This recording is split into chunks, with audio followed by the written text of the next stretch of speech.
Bom, mais um vídeo do canal Concurseiro FCC. Antes de tudo, por favor, se inscreva no canal e não se esqueça de fazer o download do nosso e-book gratuito de 30 questões comentadas de direito constitucional da banca FCC. Bom, vamos lá para a primeira questão do vídeo. No âmbito da interpretação constitucional, julgue o item a seguir. A mutação constitucional caracteriza-se, entre outros aspectos, pela alteração do significado de determinada norma da Constituição sem que tenha ocorrido qualquer modificação do seu texto. E aí, certo ou errado? E tá certo, né? Justamente isso. O que é a mutação constitucional? A mutação constitucional é quando você tem uma norma e o sentido dessa norma se altera.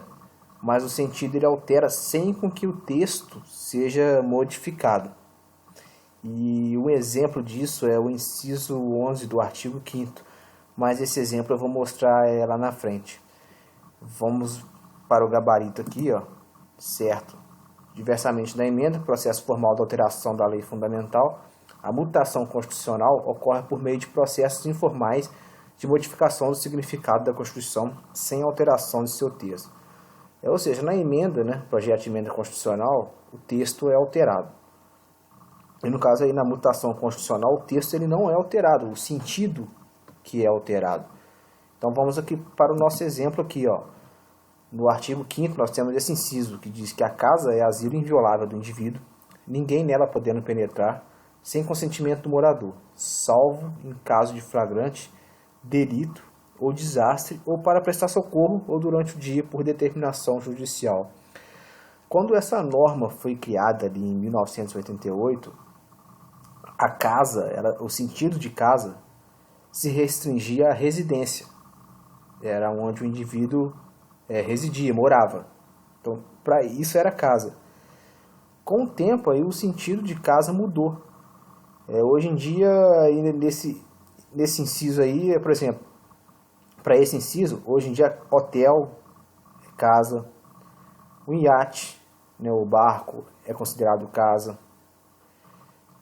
Vamos lá, um estabelecimento comercial, às vezes, em que o indivíduo é dono, também é considerado casa. Então, note-se que o sentido da palavra casa aí, ele mudou, mas o texto permanece o mesmo. Então, esse é o conceito de mutação constitucional. Beleza? Tranquilo, né? Então, vamos para a próxima. Nos termos da Constituição Federal, a República Federativa do Brasil tem como um dos seus fundamentos a cooperação entre os povos para o progresso da humanidade. Certo ou errado? Vamos lá, pausa o vídeo, leia novamente. Apesar de ser uma questão tranquila, né? E se você falou que está certo, então você errou porque está errado, né? A cooperação entre os povos para o progresso da humanidade não é um fundamento, é um princípio lá do artigo 4º. Correto? Então, assim, essa questão está errada. Vamos passar aqui, vamos pôr o gabarito aqui, ó. Quais são os fundamentos ali no artigo 1º? É o famoso sociediva plu, né? A soberania, a cidadania, a dignidade da pessoa humana, os valores sociais do trabalho e da livre iniciativa, o pluralismo político, né? E os princípios, né, lá do artigo 4º são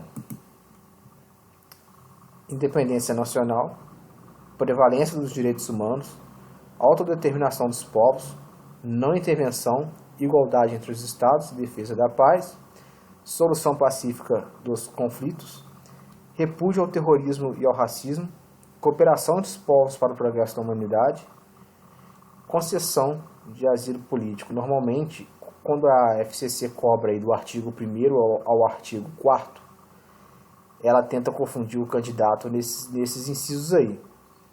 Diz que um fundamento, na verdade, é um princípio, diz que um princípio é o fundamento, que foi o caso dessa questão. Às vezes vai lá e coloca um objetivo do artigo 3º e diz que é um princípio. Então é muito importante aí ter isso decorado mesmo aqui, os fundamentos, o sociediva plu, né? Ter decorado também os objetivos lá, o Congaer Pro, né? Que eu uso isso como mnemônico, e também esses esses princípios, que são 10. Então, podemos ir para a próxima?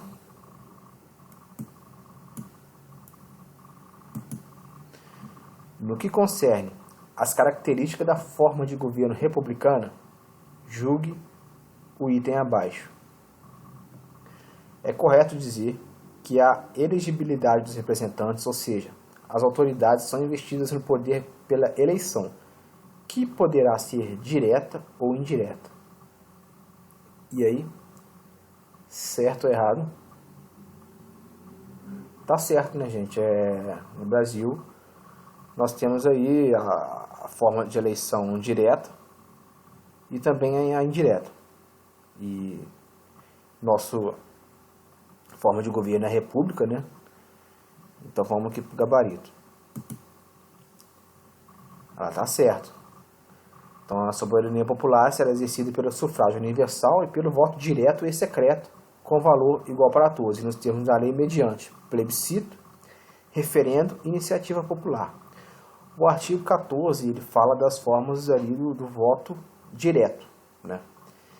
E, por exemplo, quando seria um voto indireto? Seria esse caso aí do artigo 81, parágrafo 1º. Ocorrendo a vacância nos últimos 2 anos do período presidencial, a eleição para ambos os cargos será feita 30 dias depois da última vaga pelo Congresso Nacional na forma da lei. Se é o Congresso Nacional que vai fazer a eleição nesse caso, ela é indireta. Então a questão está certa. Então, gente, se esse vídeo foi produtivo para você em algum sentido, peço por favor que se inscreva no canal, deixe o seu joinha, comente, né? E não esqueça de fazer o download do e-book gratuito 30 questões de direito constitucional da Banca FCC, comentadas assertiva por assertiva. Valeu, obrigado.